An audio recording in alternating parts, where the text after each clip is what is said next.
I want to talk to you about the race I should have won. I came third and I rode 6 kilometers further than I should have on the bike. And yeah, so it was a local race. It was a Bateman's Bay Atomic and Triathlon. I did the standard distance.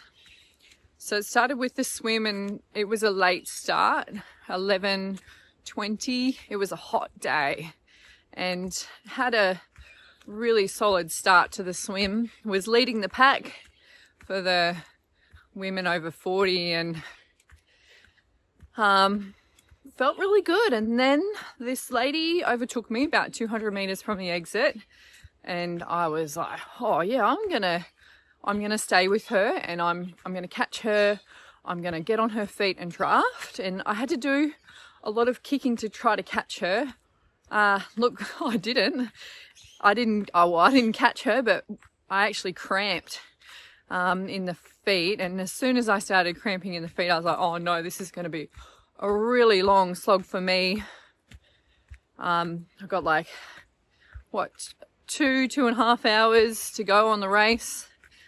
Anyway, get on the bike, quads start cramping. And then I took on some tailwind from my drink bottle. And they did ease a bit, which was good. I started to settle down. And then I don't know what happened. I might have got an adrenaline rush or something like that. But I started to bike and I was feeling strong. I was feeling powerful and fast. And I was going fast. In fact, I was sitting at like 39, 40, 41 kilometers an hour at times on the bike. And I was like, oh yeah, this is the best bike I've ever had. Really cocky. Yep, too cocky. Anyway, exited the bike loops. Looked, and a couple of kilometers down the track have then realized, like, where is everybody?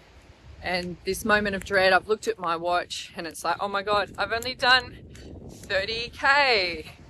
Now, I had to turn around, otherwise I would have DNF'd. I'm not doing that.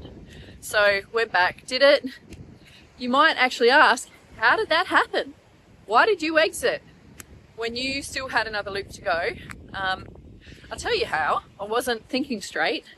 And when they did the race briefing, the fellow said in the briefing, if you look at your Garmin and you see 35, you need to exit the loops and come back to transition. Now, I was thinking at the time, that's a really stupid way to explain it. And he came back on the mic to his credit and later on and explained it differently.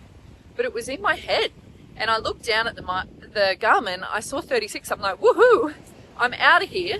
But in fact, that was my 36 kilometers an hour. That was the speed I was traveling and not the distance. Anyway, get on the run, full quad lock up. All right, it's really bad now. I've never had my quads lock up like this, but I had to stop. I had to walk, I had to stretch. And my brain, when I started to run again, my brain was saying, go faster. My body was not doing it, and it was a slow pace for me.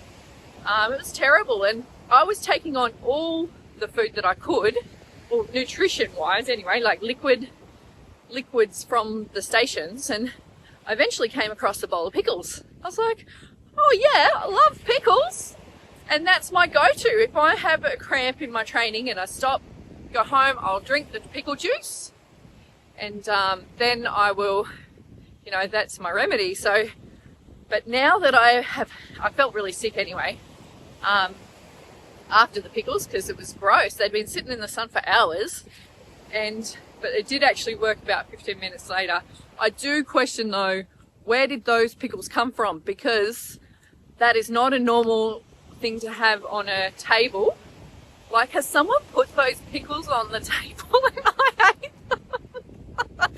Anyway, that's probably what happened. I finished the race. Like, I battled it out with one girl at the end. That was good mentally.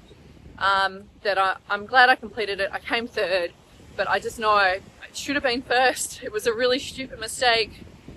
It does make me rethink my strategy. For Husky coming up, I've got to sort my nutrition. But that one, that's in, I think it's still 5 weeks away, and